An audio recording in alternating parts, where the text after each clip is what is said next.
According to our friends at FanDuel, let's look at the big picture for a second because I was checking this out. The Texans are plus 2,400 to win the Super Bowl. Now, Jacob, what's very surprising to me is they have the 12th best odds and are behind the Bengals and 49ers, who both appear to be a mess, from the Yeah. offseason and, everything. And the Vikings are behind them, who are starting a second year quarterback who hasn't taken a snap. Are you surprised? Yeah, I kind of thought this, coming into the offseason. I get the offensive line concerns. That's the biggest issue on the team. It's a big issue. It's a big concern for a lot of people. I totally get that.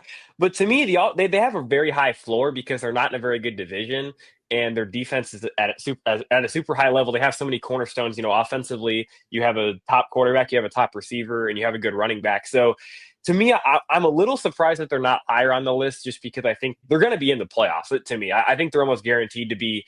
They're probably going to win the division again, but worst case, they probably end up as a wild card team. So they're going to have a shot, and they have these guys. And really, last season, you go look at it, the offensive line was brutal. I don't think the line will be that bad again. I mean, they won 10 games. They could have won way more than that. The Kansas City game, you go to look at the playoffs, that was a very winnable game, and they could have easily been in the AFC Championship in a year where I don't know if they're going to be worse than that. I don't see how the offense gets worse than they were last year.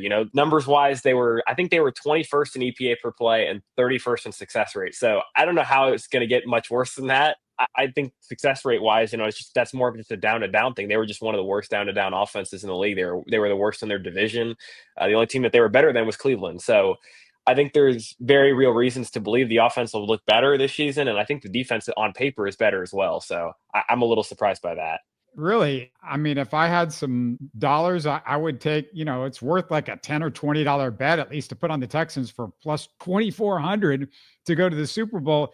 It doesn't take that much. The Texans, you said it, they're likely going to win the division. Yeah. So at least they're going to be in the playoffs. What if things come together for the offense? Because there is no doubt. I mean, you look at this defense, what they did last year. They're bringing the same guy. They should be even better. You add CJ Gardner-Johnson to this mix. Everything points to, you mentioned earlier, Will Anderson, like everything points to, with even a modicum amount of health, that, if you could put a few dollars on there, and sure, the Texans could win 2 or 3 games in the playoffs, and boom, they're in the Super Bowl.